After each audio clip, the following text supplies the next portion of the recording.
So we have 3. So 6 divided by 2 and the whole thing squared. Okay. Right. Then plus by the width, which is 1/8. Now the depth is 6 plus 2 plus 2, 10 cubed over 12. Okay. So our IZZ is 1/8 power of 3. Oh, yeah. So this is where it's interesting now, right? So we know that this value over here, right? So this is the t cube, right? So this is approximately, this term over here is approximately equal to 0. Okay. So we no need to consider it at all. Okay. So 4 times by 1/8 times by 3 squared times 2. So this is 9 plus by 1/8 times by 10 power 3 divided by 12 is equal to 125.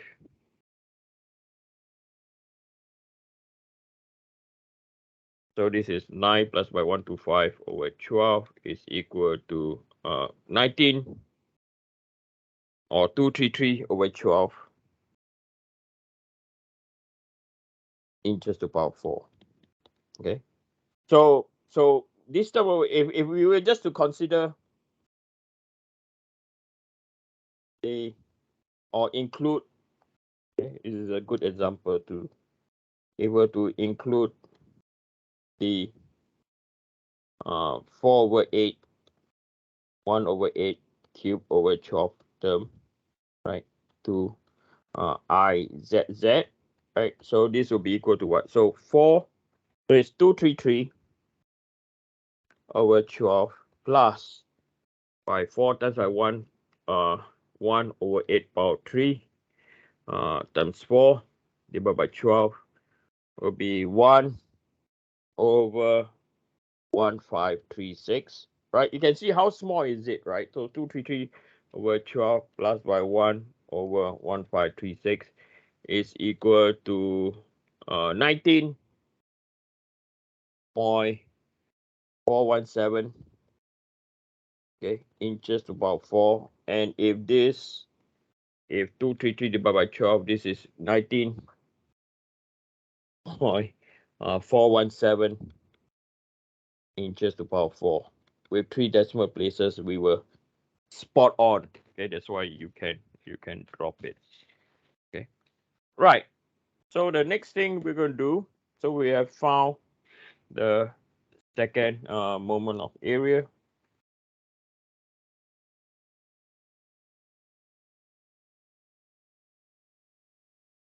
So what we're going to do next is we're going to find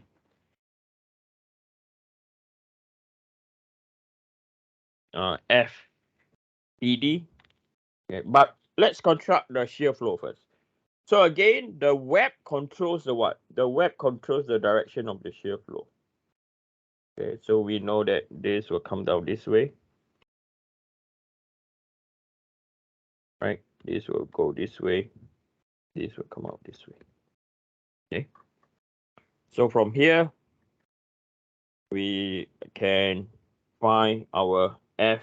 So we know that our FBD is also equal to our FEF. Okay. So now we can find our QBD, right? So which is width multiplied by depth multiplied by y bar. Okay. So the width is our variable. Okay. So based on this transformation over here, so this is y, this is z, rotation by x. So I'll sketch this out. You don't need to do this because I'm teaching. I will sketch this out. Okay. So this is our point B.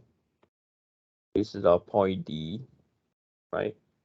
And this is where our Z is, and this is where we stop. Okay, and then the distance to the centroid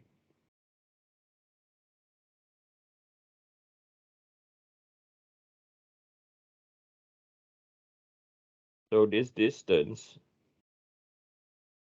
relative to the center line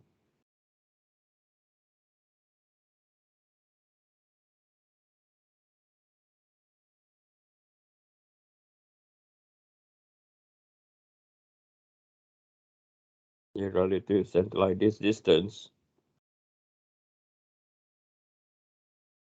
is equal to 3, right? So now we know that W is our width, so there's our Z.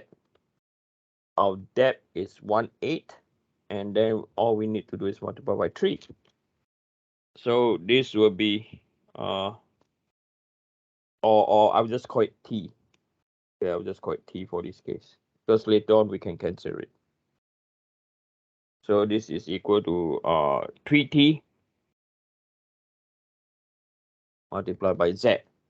Okay, then we just substitute the shear stress of BD. So this will be equal to V over IT, right? So that's why I did not use 1/8, because the T can be cancelled out. First moment of area, 3TZ. So we can get rid of this. So this is equal to VZ, or 3VZ over I. And we know that I is equal to 233 over 12. So this term now is equal to 3 divided by 233 over 12 is equal to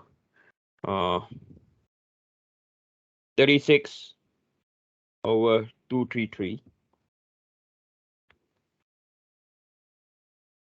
VZ. Okay. So again, this looks like familiar territory, right? Let me get the diagram across also.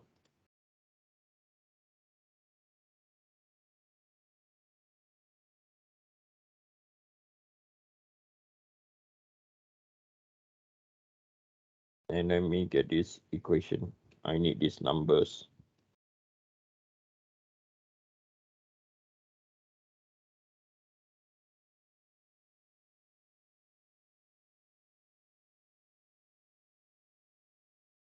Right. So from here, we know that FBD is equal to FEF, and then the limits is 0 to 4. Shear stress of BD dA. Okay. So this is equal to 0 to 4, 36 over 233 V Z. Okay. Then we have thickness dz. Okay. So we know that V and T are the constant of 36 over 233, or yeah, so V, or I think we can take out the 36 over 233, and we have our VT over here. So we integrate 0 to 4 Z dz, right? So this will be equal to 36 over 233 VT. So this will be equal to Z squared over 2, 4, and 0, right? So now we just need to determine, so 4 squared divided by 2 times by 36 over 233 is equal to 288 over 233.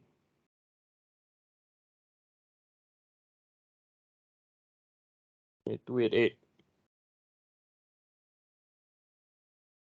over 233. And this is Vt. Okay. So from here, we can find our, so what we have now is we know that this is our FBD. This is our EF,